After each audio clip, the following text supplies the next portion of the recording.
Hello YouTube friends and welcome.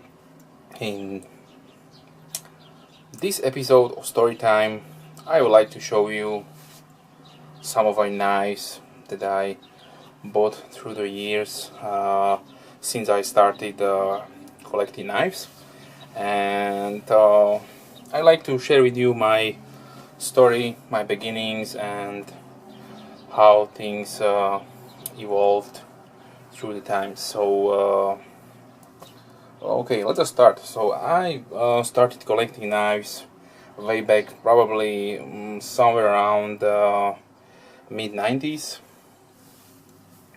Back then, when I started go to the high school, I had a little bit more funds that I could invest in something, and of course, as a boy, I was fascinated with knives, weapons. With the weapons, that was a problem because we have different kinds of street laws, and not everybody just can have knives, weapons lying around. So I did go and start my knife collection. So from the start, just keep in mind that probably all these pieces are really obsolete and really old. So if you don't like this kind of rambling videos, no problem. This video is not for you. But if you want to see how my collection was before I got really intense and bought custom knives for several $1,000s, so this is the start.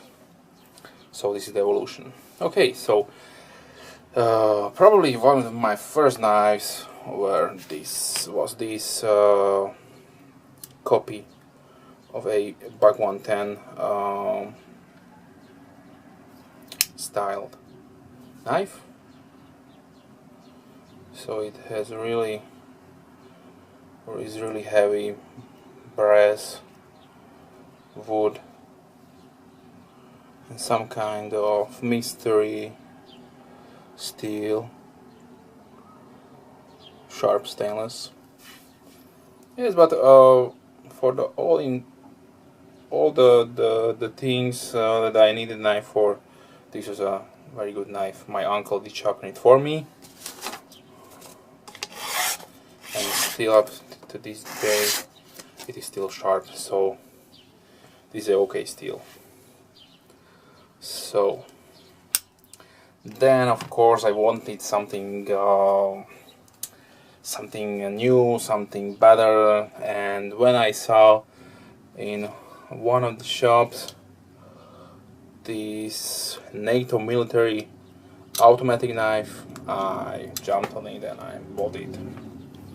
And yeah, it's really flimsy and old, and yes, I lost the button, and you can take down the cover and see how the inside are working. And yes, it is functional.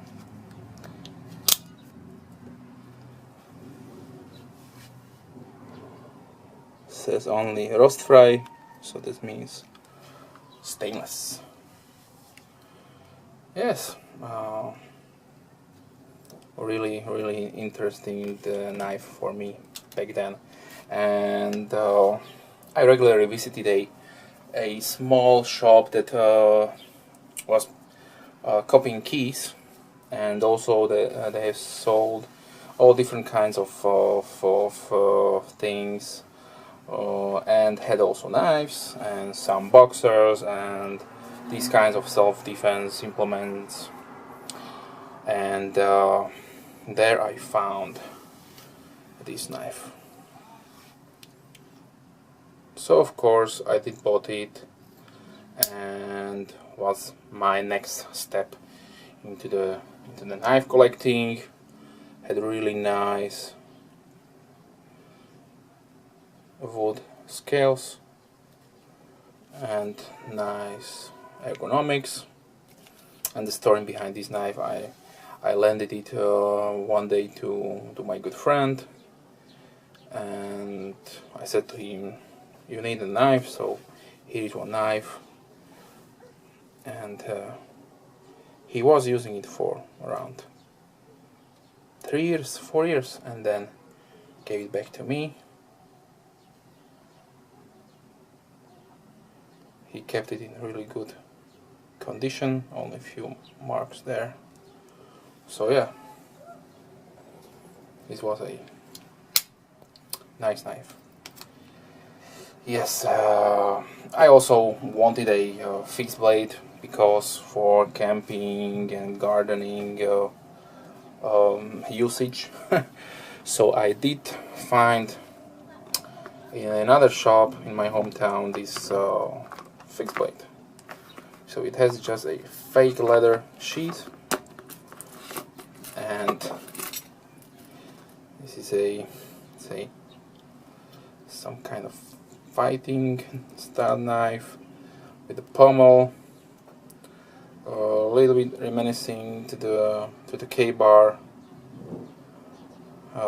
Aviator's knife, but had a fake plastic stag imitation. So I did cover it with electric tape.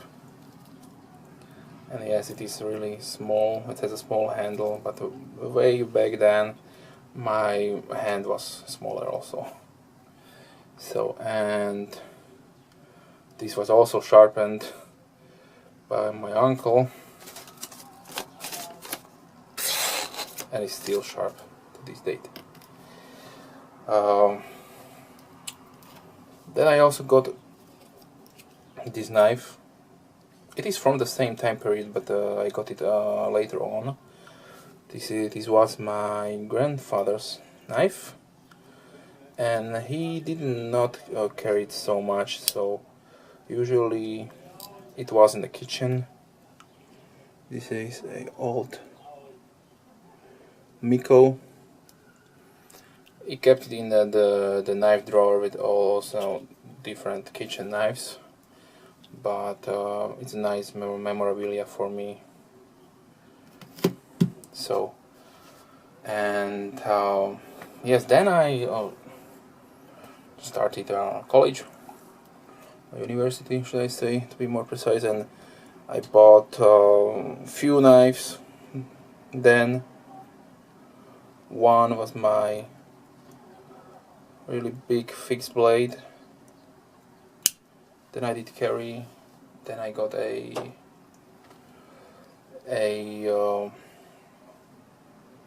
belly song, and then I got also a utility knife, and this was probably somewhere around 2003 or 2004. I'm not remembering correctly. Had 3 blades, one for gutting, one for saw, and just a regular blade. I have used it a couple of times, but nothing special. And only this one is can be locked, and there you have also a, I don't know if this is something I could open, probably not, and a cork screwdriver. So then a couple of years have passed. I started work, and obviously I had more money, so I could buy a little bit more knives. This was one of my go-to knives back then. It's a Master Cutler USA, really reminiscing to a Emerson. Yes, I did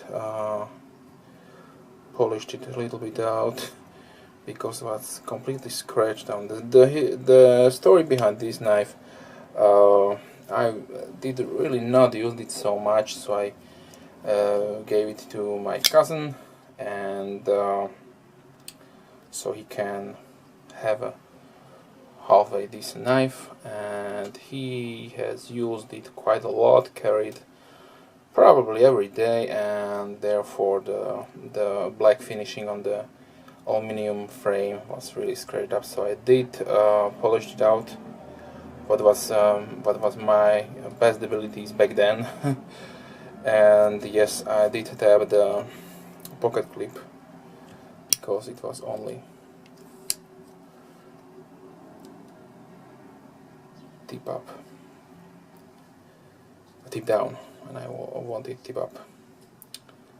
Yes, but then he gave it back. Also, knives come back to me. Yes, and then I've got my first, what I was considering a really good knife. I did pay a lot of money way back then, and this is not even a real Spyderco. This is a bird, Spyderco bird, Kara, and I did pay around 1,200 Slovak crowns back then. Well, what was a really big amount of money for me. And considering it today's money, it was around 40 euros. So probably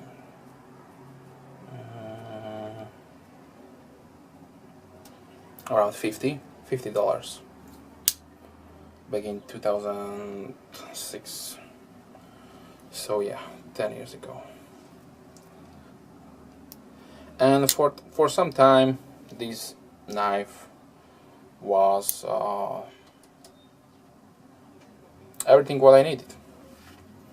It had tip up, tip down, carry options. I did mount this with tape here, so I can open it quickly. Did put a really nice edge on it a few times.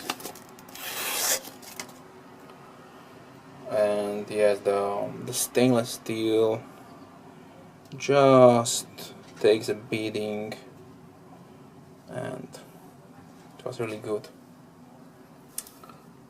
Yes, and since then I started to invest more and more in knives,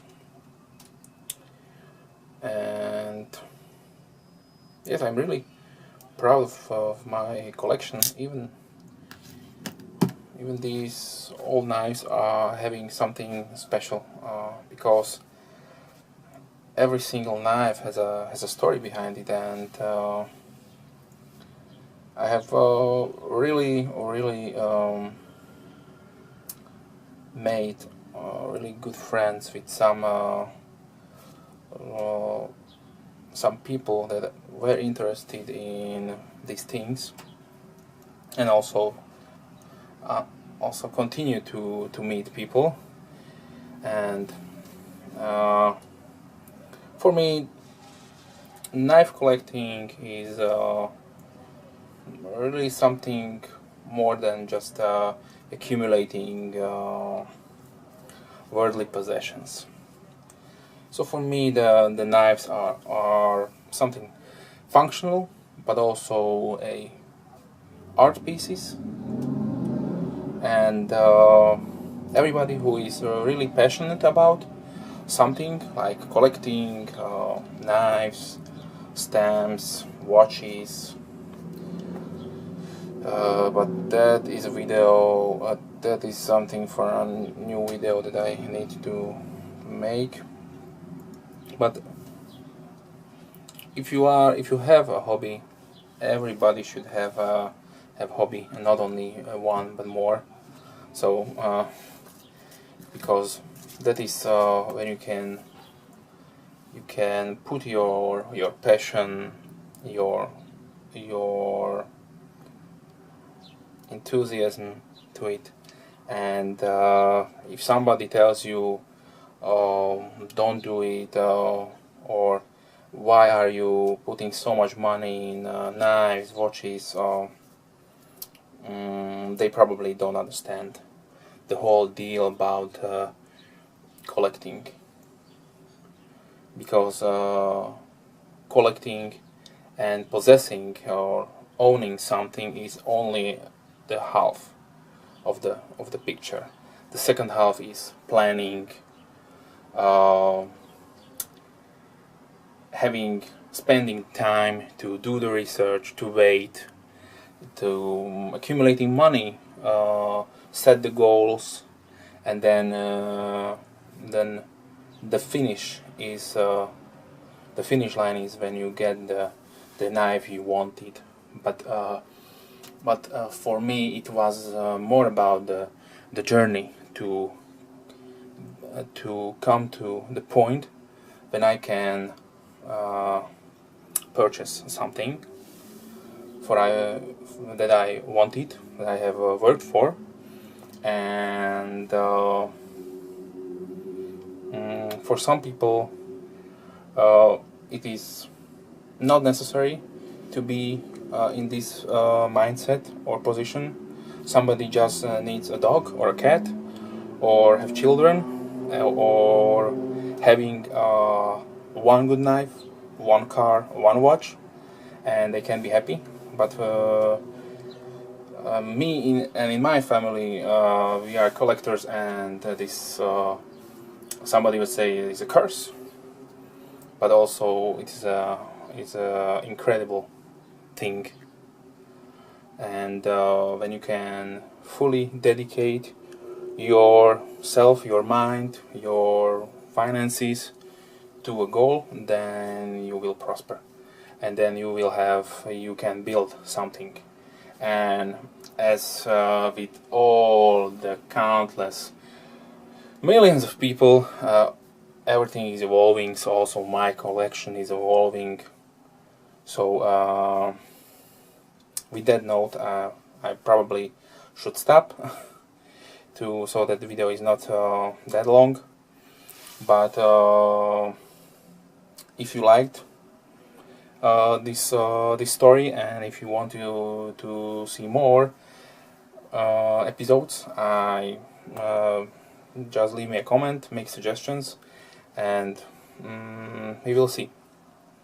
But probably the next video that I'm contemplating if I should make, or I will make it in the future, will be probably watches, because watches are also one of my big passion. So with that said, thank you for watching. I hope you liked the video, and if you have any questions, leave me a comment, and as always, have a nice day.